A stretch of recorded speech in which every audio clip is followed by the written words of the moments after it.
Shalom. Renungan kali ini berjudul Darah dan Firman, bagian 12, oleh Evangelis Lokamanya Prawiro. Setelah melihat bagaimana Allah mengintervensi untuk mengarahkan hidup kita dalam kekekalan dan dalam waktu, dan bagaimana Roh Kudus menolong kita sampai ke garis keturunan, kita sekarang melihat lebih dekat aplikasi darah dan penyucian terus-menerus dengan air atau firman. Ayat pertama yang kita akan pelajari, 1 Petrus 1 ayat 1-2, kepada orang-orang yang dipilih sesuai dengan rencana Allah, Bapa kita, dan yang dikuduskan oleh Roh, supaya taat kepada Yesus Kristus dan menerima percikan darahnya. 1 Petrus 1 ayat 1-2. Darah tidak diaplikasikan dalam hidup kita sampai kita taat, sampai kita tunduk, sampai kita berserah pada klaim Allah atas kita. Namun ketika kita taat, Roh Kudus yang adalah pengelola darah Yesus memercikan kita, dan kita disucikan, ditebus, dan dipisahkan untuk Allah. Ketika kita menyeberangi garis keturunan, kita masuk ke dalam warisan kita dalam Yesus Kristus. Mari review apa yang Yesus katakan Paulus akan lakukan untuk orang-orang non-Yahudi, sementara ia memberitakan Injil kepada mereka, untuk membuka mata mereka supaya mereka berbalik dari kegelapan kepada terang, dan dari kuasa iblis kepada Allah, supaya mereka oleh iman mereka kepadaku memperoleh pengampunan dosa dan mendapat bagian dalam apa yang ditentukan untuk orang-orang yang dikuduskan. Kisah Para Rasul 26 ayat 18. Dosa-dosa kita diampuni melalui darah Yesus. Ketika dosa-dosa kita diampuni melalui darah, maka kita masuk ke dalam warisan mereka yang dikuduskan melalui iman dalam Yesus Kristus. Nas-nas kitab suci lain mengikuti garis warisan ini, salah satunya Efesus 1 ayat 7 dan 11. Sebab di dalam Dia, Kristus, dan oleh darahnya kita beroleh penebusan, yaitu pengampunan dosa menurut kerajaan kasih karunia-Nya. Aku katakan, di dalam Kristus, karena di dalam Dialah kami mendapat bagian yang dijanjikan. Kami yang dari semula ditentukan untuk menerima bagian itu sesuai dengan maksud Allah, yang di dalam segala sesuatu bekerja menurut keputusan kehendak-Nya. Ketika kita menerima pengampunan dosa, kita menerima penebusan dan memperoleh warisan dalam Kristus. Kita dibawa melalui darah Yesus keluar dari teritori Satan ke dalam kerajaan Kristus. Kolose menyampaikan kebenaran ini. Mengucap syukur dengan sukacita kepada Bapa yang melayakkan kamu untuk mendapat bagian dalam apa yang ditentukan untuk orang-orang kudus di dalam kerajaan terang. Ia telah melepaskan kita dari kuasa kegelapan dan memindahkan kita ke dalam kerajaan anaknya yang kekasih. Kolose 1 ayat 12-13. Di sini lagi, darah Yesus garis pemisah antara kegelapan dan terang, antara kuasa Satan dan kuasa Allah. Melalui darah, Allah telah membuat kita mampu mengambil bagian warisan orang-orang kudus dalam terang. Ada perubahan hakikat yang terjadi ketika darah Yesus diaplikasikan dalam hidup kita. Kita secara total, roh, jiwa, dan tubuh dibawa keluar dari teritori Satan ke dalam teritori Kristus. Kata dibawa mengindikasi perpindahan total. Ada dua orang dalam perjanjian lama yang dipindah, Henokh dan Elia. Mereka dipindah seluruhnya, roh, jiwa, dan tubuh, ke dalam surga tanpa mati. Elia meninggalkan jubahnya untuk penerusnya, Elisa. Ketika Kolose 1 ayat 13 berkata, memindahkan, Itu berarti seluruh kepribadian kita digerakkan melalui operasi ilahi keluar dari teritori Satan ke dalam kerajaan Anak Allah. Garis pembagi antara dua teritori ini adalah tempat di mana darah diaplikasikan. Salib mengakhiri otoritas Satan dan membawa kita keluar dari kerajaan kebencian dan kegelapannya ke dalam kerajaan Yesus Kristus yang kekasih. Ia telah melepaskan kita dan memindahkan kita ke dalam kerajaan anaknya yang kekasih. Kolose 1 ayat 13-14. Itu pernyataan besar. Tidakkah demikian? Kita dilepaskan dari kuasa kegelapan dan dipindahkan ke dalam kerajaan anaknya yang kekasih. Aplikasi darah adalah momen kunci dalam perpindahan kita ke dalam kerajaan Allah. Kebenaran ini tidak bisa lebih ditekankan. Meski demikian, ada faktor penting lain sedang berlangsung dalam progres kita dalam kekudusan. Setelah aplikasi darah, kita sampai pada penyucian berkelanjutan dengan air dan firman. Kita melihat prinsip penting ini dalam kitab Efesus. Kristus telah mengasihi jemaat dan telah menyerahkan dirinya baginya melalui penebusan di salib untuk menguduskannya, sesudah ia menyucikannya dengan memandikannya dengan air dan firman. Efesus 5 ayat 25-26. Kristus menebus gereja, semua orang percaya, dengan darahnya, agar ia bisa menguduskannya dengan menyucikan air melalui firman-Nya, menuju tujuan akhirnya yang dinyatakan dalam ayat 27. Supaya dengan demikian, ia menempatkan jemaat di hadapan dirinya dengan cemerlang, tanpa cacat atau kerut, atau yang serupa itu, tetapi supaya jemaat kudus dan tidak bercela.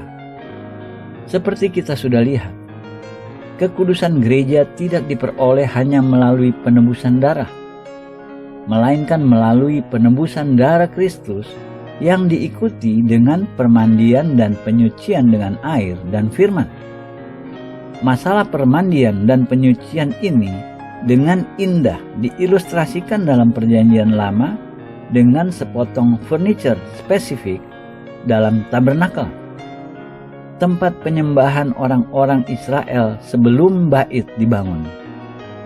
Barang itu bejana yang digunakan untuk menyimpan air untuk penyucian sehubungan dengan fungsi-fungsi imam. Dalam satu atau lain cara, semua dalam tabernakel merepresentasi Yesus Kristus, kehidupan orang Kristen, dan persediaan Allah untuk kita. Itu sebabnya begitu banyak perhatian dikhususkan pada tabernakel dalam Perjanjian Lama. Ada kira-kira 40 pasal yang berurusan dengannya.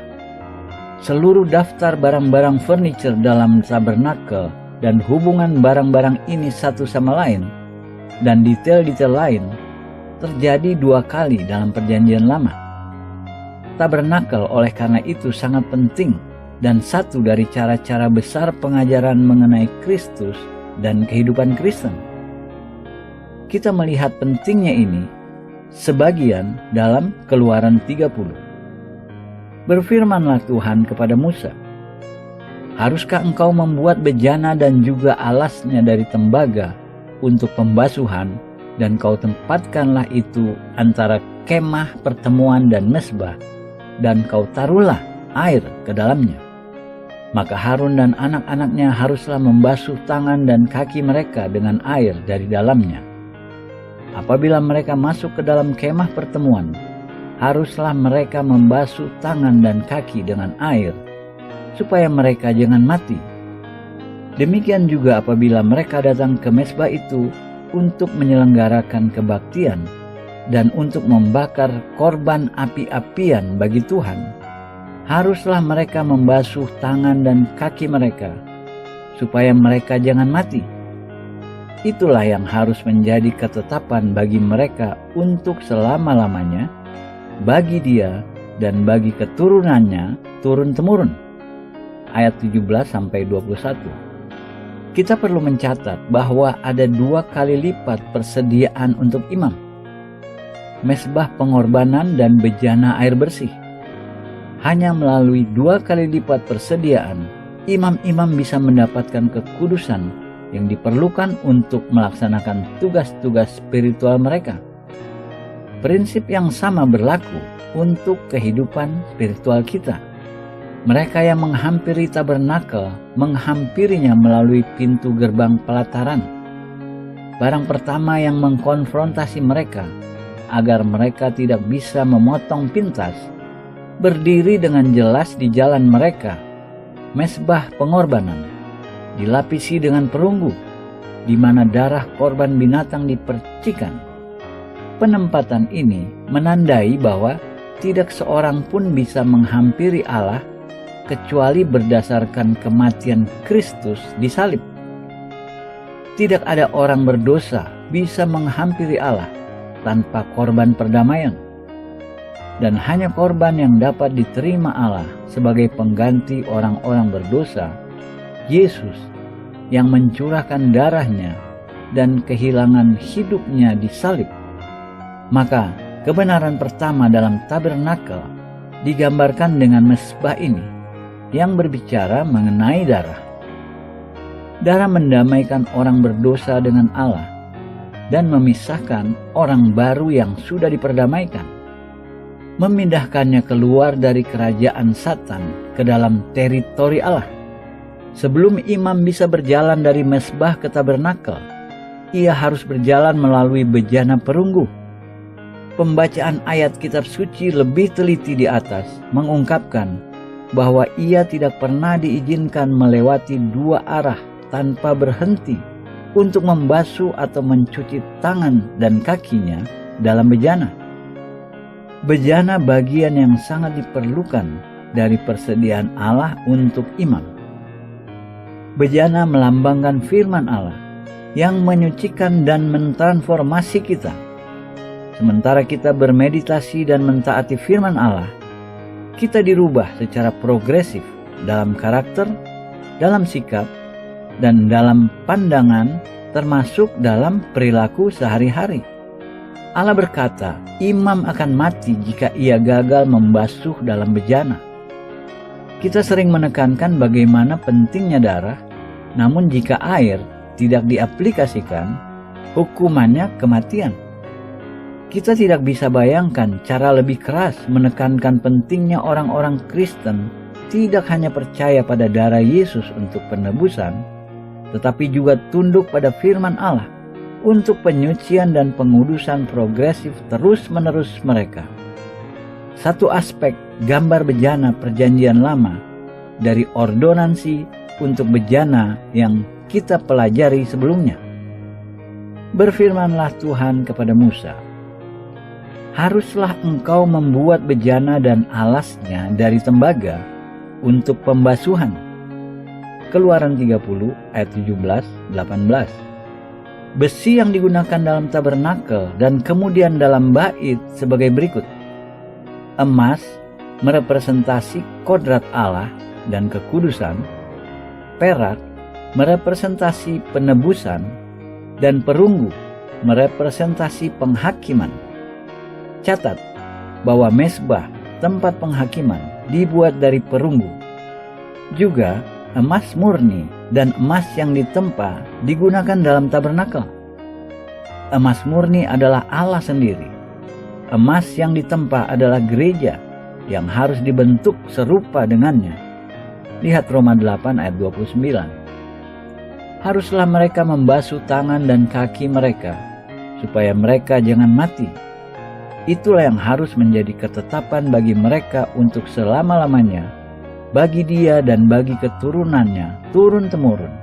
Ayat 21. Kita lihat bahwa bejana perunggu ini yang kita jarang dengar, bagian esensial dan permanen dari pelayanan imam untuk orang-orang Israel. Imam tidak bisa menghampiri tabernakel dari mezbah tanpa membasuh dalam bejana, memandikannya dengan air dan firman, seperti disebut dalam Efesus 5 ayat 26. paralel dengan peran bejana. Untuk menekankan poin-poin ini lebih jauh, mari kembali ke ayat 1 Yohanes 5. Inilah Dia yang telah datang dengan air dan darah, yaitu Yesus Kristus, bukan saja dengan air, tetapi dengan air dan dengan darah. Dan Rohlah yang memberi kesaksian, karena Roh adalah kebenaran. Ayat 6. Dua komponen ini, korban penebusan darah Yesus dan air penyucian, berkelanjutan dengan pengudusan oleh firman Allah, harus berjalan bersama. Tanpa darah, kita tidak memiliki akses. Kita tidak memiliki kehidupan. Namun tanpa firman, kita tidak disucikan. Kita tidak dikuduskan. Ketidakmurnian kita tidak permandikan, tidak dibasuh. Kita tidak layak dalam hadirat Allah. Jadi, kita memiliki pertama, penebusan melalui darah, dan kedua, disucikan dan dikuduskan melalui air dan firman. Seluruh operasi menghasilkan gereja yang kudus dan dapat diterima Allah, menunjukkan pada kita bahwa penebusan dengan darah saja bukan sasaran akhir. Sasaran akhir adalah pertama, penebusan, diikuti dengan pengudusan dan penyucian dengan firman Allah. Amin.